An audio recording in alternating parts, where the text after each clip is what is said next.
اعوذ باللہ من الشیطان الرجیم بسم اللہ الرحمن الرحیم۔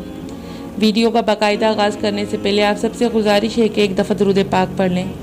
اللہ آپ پر 10 مرتبہ رحم فرمائے گا۔ ناظرین، آپ کو ویلکم کرتے ہیں اسلام میری پہچان یوٹیوب چینل پر۔ اگر آپ نے ابھی تک ہمارے چینل کو سبسکرائب نہیں کیا تو ہمارے چینل اسلام میری پہچان کو سبسکرائب کر لیں اور ساتھ لگی گھنٹی کو بجا دیں تاکہ مزید آنے والی ہر نئی ویڈیو کا نوٹیفیکیشن آپ کو باقاعدگی سے ملتا رہے۔ حضرت موسیٰ علیہ السلام نے ایک دفعہ اللہ تعالیٰ سے پوچھا کہ جنت میں میرے ساتھ کون ہوگا؟ ارشاد ہوا فلاں قصاب ہوگا۔ آپ کچھ حیران ہوئے اور اس قصاب کی تلاش میں چل پڑے۔ دور دیکھا تو ایک قصاب اپنی دکان میں گوشت بیچنے میں مصروف تھا۔ اپنا کاروبار ختم کر کے اس نے گوشت کا ایک ٹکڑا کپڑے میں لپیٹا اور گھر کی طرف روانہ ہو گیا۔ حضرت موسیٰ علیہ السلام نے اس قصائی کے گھر کے بارے میں مزید کچھ جاننے کے لیے بطور مہمان گھر چلنے کی اجازت چاہی۔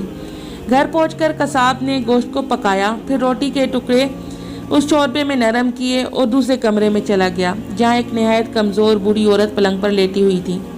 قصاب نے بمشکل اسے سہارا دے کر اٹھایا اور ایک ایک لقمہ اس کے منہ میں دیتا رہا۔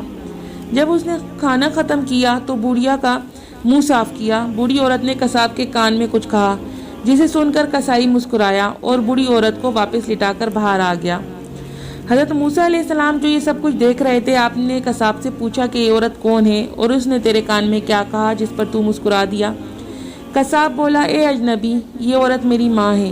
گھر پر آنے کے بعد میں سب سے پہلے اس کے کام کرتا ہوں۔ یہ روز خوش ہو کر مجھے دعا دیتی ہے کہ اللہ تجھے جنت میں موسیٰ علیہ السلام کے ساتھ رکھے، جس پر میں مسکرا دیتا ہوں کہ بھلا میں کہاں اور موسیٰ کلیم اللہ کہاں۔